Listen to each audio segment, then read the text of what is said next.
আমার নাম তো মঈনুল ইসলাম খান, ডাকনাম শান্ত। আর আমার বাবা শামসুল ইসলাম খান নয়মিয়া, ও আমার বাবা এর আগে 2001 পর্যন্ত পরপর 4 বারের এমপি, মন্ত্রীও ছিলেন। জি, আমি ইনশাল্লাহ আশা রাখছি আগামী নির্বাচন আসলে ধানের শীষের পক্ষে নমিনেশন নিয়ে ইলেকশন করব।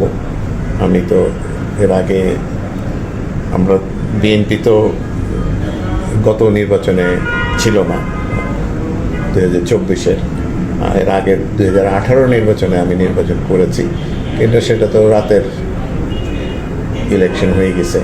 কাজে ওই নির্বাচনের কথা আর কি বলবো। আমাদের তো তখন বাড়ির থেকে বেরোতে দেওয়া হয়নি। আমরা তারপরে ইলেকশনের আগে আমার নামে ওয়ারেন্ট ইস্যু করে বাড়ি পুলিশ ঘেরাও করে রাখছে। যাই হোক, ওইটা তো কোনো নির্বাচন হয়নি। তা আগামীতে ইনশাল্লাহ আশা রাখি নির্বাচন করব।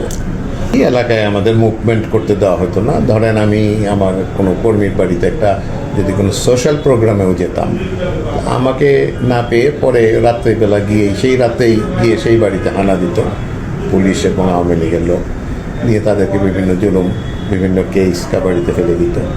আমি একবার একটা কথা বলি, আমাদের বাড়ি গ্রামের বাড়ি, ওখানে আমাদের স্কুল আছে যেটা আমার দাদার প্রতিষ্ঠিত।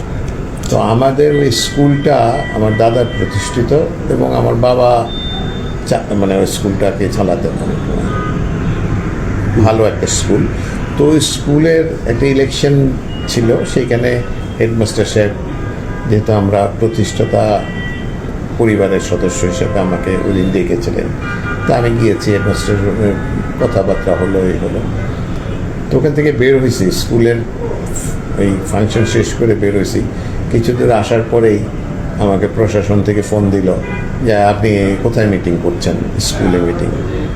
তো কিসের মিটিং এই সেই জিজ্ঞেস করলো। যাই হোক, ঢাকা আমি কোথায় আছি আমার লোকেশন জানতে অনেক চেষ্টা করেছে, আমি বলিনি। আমি ঢাকা ফিরছি, ফিরে রাত্রে শুনলাম আমার নামে সরকারের উৎখাতের নাশকতার মামলা, রাষ্ট্রদ্রোহী মামলা হলো।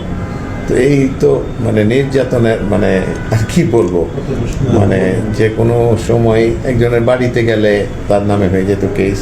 আমার সর্বসা করলে 3টা কেস হয়েছে আমার নামে। দলের থেকে তখন তো দলের যে অবস্থা, মানে দলের নমিনেশন আমাকে দিয়েছে, বাধা দলের কোঅপারেশন ছিল। আমরা নির্বাচনের প্রচারণায় প্রথম 2-3 দিন করতে পেরেছি। তারপরে থেকে তো পোস্টার কাটা এবং করা, কর্মীদের আটকানো, মানে এমন ভয়ভীতি সৃষ্টি করলো যে রাত্রে এসে আতঙ্ক, বিভিন্ন জায়গায় এসে গুলি করতো। যাতে একদিন তো আমার বাড়ির চতুর্দিকে এমনভাবে গুলি যে আমরা ফ্লোরে শুয়ে পড়লাম, মানে এগুলো ফাঁকা গুলি করতো যাতে আতঙ্ক। তারপরেও তো মানে কর্মীদের বাড়িতে কেউ তো আর রাতে বাড়িতে ঘুমাতে পারেনি। তো আর ইলেকশন না, ইলেকশনের নাম কেউ আসতে একটা ব্যাপার ছিল। মানে আমাদের আন্দোলন তো শুরু করেছি আমরা সেই আগের থেকেই, 2013-14 আন্দোলন ছিল। তারপরে এই সবটার মধ্যে আমরা সম্পৃক্ত ছিলাম। আমরা গ্রামে কতদূর করতে পেরেছি, নাহলে ঢাকাতে বিভিন্ন অনুষ্ঠান, ঢাকার প্রতিটি প্রোগ্রামেই আমাদের সক্রিয় পার্টিসিপেশন ছিল। তারপরে হরতাল, অবরোধ যেগুলো ছিল সেখানে পার্টিসিপেশন ছিল। আমার যে অফিসের সামনে যে আন্দোলন হতো, এদেরকে সহায়তা করা, খাদ্য দেওয়া, পানি দেওয়া থেকে শুরু করে সব রকমই ছিল আমাদের। কিন্তু নেপথ্যে পাওয়ার তখন মনোনয়নের আশাবাদী, ইনশাল্লাহ মনোনয়ন পাবো। মানিকগঞ্জ 2 আসনে আমার বাবা 4 বারের এমপি ছিল। সেইখানে মানিকগঞ্জ 2-এ পরবর্তীতে হরিরামপুর উপজেলা যোগ হয়েছে। লোকজন আমাদের সময়কার যে উন্নয়ন কিংবা আমাদের সময়কার এলাকার, শুধু দেখেন উন্নয়ন তো বড় ব্যাপার না, এর সাথে মানুষের শান্তি, মানুষ সুশৃঙ্খলভাবে থাকা, এই সবই ছিল বিএনপি আমলে, তারা শান্তিতে ছিল। মানুষ আশাবাদী যে আবার বিএনপি সরকার আসলে আমাদের সে শান্তিটা ফিরে আসবে, দেশে শান্তি শৃঙ্খলা আসবে, মানুষ রাতে বাড়িতে ঘুমোতে পারবে। পাশাপাশি তো উন্নয়ন আছেই। আমি তো দেখেন দলের এর আগের এই আমাদের ইমিডিয়েট পাস্ট কমিটির আগে কমিটিতে আমি মানিকগঞ্জ জেলা সেক্রেটারি ছিলাম, 13-14 আমাদের হাতে আন্দোলন হয়েছে, মানিকগঞ্জের যেসব আন্দোলন সব জায়গায় আমাদের পার্টিসিপেশন ছিল, সক্রিয়ভাবে পার্টিসিপেশন ছিল। উন্নয়নের বিষয় তো সার্বিক, বিএনপি সরকারের সময় তো উন্নয়ন হয়, তবে আমি অল্প সময়ে আমার সুযোগ হয়েছিল এমপি অবস্থায়, কারণ আমি তখন বোধহয় 8 মাসের মতো সময় পেয়েছিলাম। সেই সময়ের মধ্যে আমরা 17টা প্রাইমারি স্কুল, 3টা হাই স্কুল, 3টা মাদ্রাসা, তারপরে আর একটা জিনিস এখানে না উল্লেখ করলেই নয়, সেটা হচ্ছে সিঙ্গারে তখন তিতাস গ্যাসের একটা পারমিশন করানো হয়েছিল এবং সেটা 4 বার, মানে আমরা তো 2001-এর পার্লামেন্ট শেষ হয়ে যাওয়ার পরবর্তীতেও চেষ্টায় ছিলাম, কিন্তু পরবর্তী তদানীন্তন প্রাইম মিনিস্টার এটাকে বন্ধ করে দেন তিতাস গ্যাস, নাহলে আমাদের সিঙ্গারে আরও ইন্ডাস্ট্রিয়াল উন্নয়ন হয়ে যেত যদি আমরা গ্যাসটা কানেকশন করতে পারতাম তখন। কিন্তু সেটা পারমিশন, আমি এটার পিছনে কাজ করেছিলাম, পারমিশন হওয়ার পরে, টেন্ডার হওয়ার পরেও পরবর্তীতে প্রাইম মিনিস্টারের ইন্টারফেয়ারেন্সে সেই কাজটা বন্ধ হয়ে যায়। প্রাইম মিনিস্টার করতে আমি পতিত শেখ হাসিনাকে মেল করছি। ম্যাডাম খালেদা জিয়া এই 17 বছরের চেয়ারম্যান থাকাকালীন আমার নেতা তারেক রহমান সাহেব ভারপ্রাপ্ত চেয়ারম্যান থাকা অবস্থাতে এই 17 বছরে বিএনপি একদিকে নির্যাতিত হয়েছে, আরেকদিকে গোপনে গোপনে দেশের জন্য কাজ করেছে। দেশের কি কাজ করেছে আমি তার 2-1টি কথা আপনাদের বলি। এই যে কৃষক ভাই বললেন সারের পান না, এই আগামীতে যদি বিএনপি ক্ষমতায় আসে তো প্রতিটি কৃষককে একটি কৃষক কার্ড দেওয়া হবে। সেই কৃষক কার্ডে আপনি কি চাষ করেন, আপনার কি সারের প্রয়োজন, আপনার কি কীটনাশক প্রয়োজন, কি বীজের প্রয়োজন, এ সবই এখানে লিপিবদ্ধ থাকবে। আপনার ঋণ, কৃষি ঋণ পাওয়া, আপনাকে কৃষি বীমা করা, এই ধরনের সমস্ত কিছু ওই কার্ডে থাকবে। এখানে 3-4টা শ্রেণী বিন্যাস থাকবে, প্রান্তিক কৃষক, মধ্যম কৃষক, এবং এইভাবে আপনার যখন সার প্রয়োজন আপনি সারটি হাটিপাড়া যে দামে কিনবেন, মানিকগঞ্জ শহরেও ঠিক সেই দামেই কিনবেন। আপনাকে এই কার্ডের মাধ্যমে সারের মূল্য নিশ্চয়তা দেওয়া হবে। আমরা কখনোই রাজনৈতিক হয়রানি করি না, মামলা করি না। গত 17 বছরে যেটা দেখেছেন, এটা সামনের দিনে বিএনপি ক্ষমতায় আসলে আসবে না। এবং বিএনপি বহুদলীয় গণতন্ত্রে বিশ্বাসী। তার মানে কি, যে বিভিন্ন দল রাজনীতি করবে, এটাই স্বাভাবিক। আমরা মামলা দিয়ে কোনো দলকে হয়রানি করতে চাই না। কাজেই যারা অন্য দলেরও আছেন তাদেরকেও আমি আশ্বস্ত করতে চাই যে এই হয়রানি বিএনপির থেকে হবে না। কিন্তু তার মানে এই না যে আপনি একটা অন্যায় করবেন তার আপনার বিচার হবে না, তা না। কিন্তু অন্যায় যদি করেন, সে বিএনপিরই হোক আর অন্য দলেরই হোক, তার বিচার হতে হবে। আমরা এটা এনশিওর করব যাতে এই অবস্থা আমার সিঙ্গার, হরিরামপুর এবং সদরের আমার সিটের মধ্যে এটা আমরা করতে পারি। আপনাদেরকে কেউ জুলুম করে চলে যাবে, এটার বিচার হবে।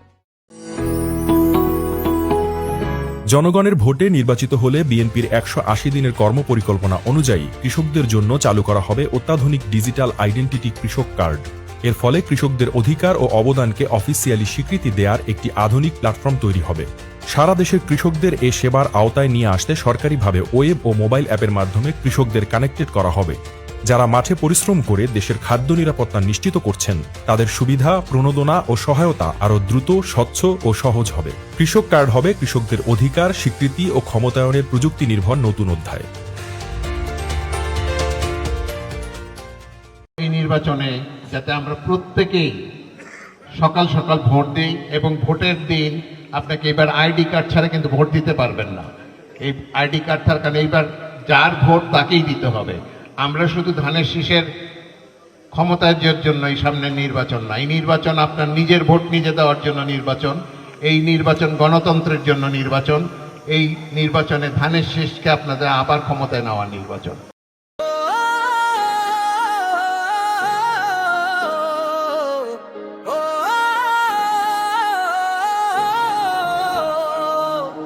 জাগো জাগো জাগো মানুষ জাগো, কৃষক শ্রমিক বোনেরার মাগো।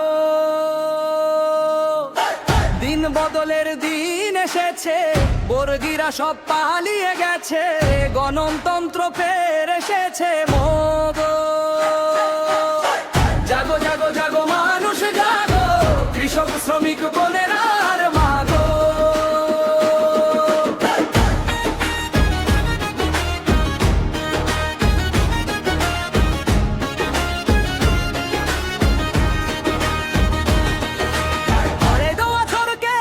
ভাই ভয়ে রক্ত চক্ষু জোর জুলুম সব সয়ে, এবার মুক্ত স্বাধীন দেশে বুক ফুলিয়ে বলো, নির্বাচনের ডাক এসেছে ভোট কেন্দ্রে হাতে হাতে রেখে পায়ে পা মিলিয়ে, গগন ভেদি আওয়াজ তুলে বজ্র কণ্ঠে বল, দেশকে আমরা ভালোবেসে ভোট দিব চল ধানের শীষে, দেশকে আমরা ভালোবেসে ভোট দিব চল ধানের শীষে।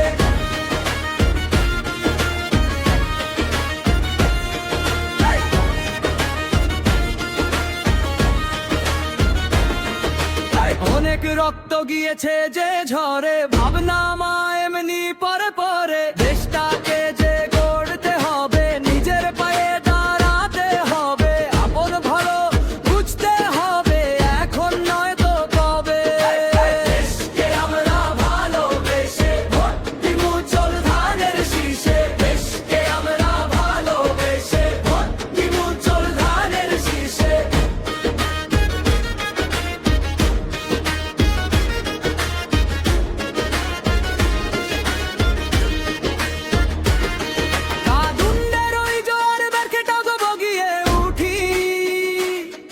আমাদের হিস্সা শুধু সোনার বাংলার মাটি, এই মাটিতে ঠাঁই পাবে না লুটেরাদের দল। বলে বল বল বল বল চল চল চল, নির্বাচনের ডাক এসেছে ভোট কেন্দ্রে চলো, গগন ভেদি আওয়াজ তুলে বজ্র কণ্ঠে বল, দেশকে আমরা ভালোবেসে ভোট দিব চল ধানের শীষে, দেশকে আমরা ভালোবেসে ভোট দিব চল ধানের শীষে। জাগো জাগো জাগো মানুষ জাগো, কৃষক শ্রমিক বোনেরার মাগো। জাগো জাগো জাগো মানুষ জাগো, কৃষক শ্রমিক বোনেরার মাগো। দিন বদলের দিন এসেছে, বর্গীরা সব পালিয়ে গেছে, গণতন্ত্র ফের এসেছে মোগো। জাগো জাগো জাগো মানুষ জাগো, কৃষক শ্রমিক বোনেরার মাগো। বল বল বল বল বল চল চল চল, গগন ভেদি আওয়াজ তুলে বজ্র কণ্ঠে বল।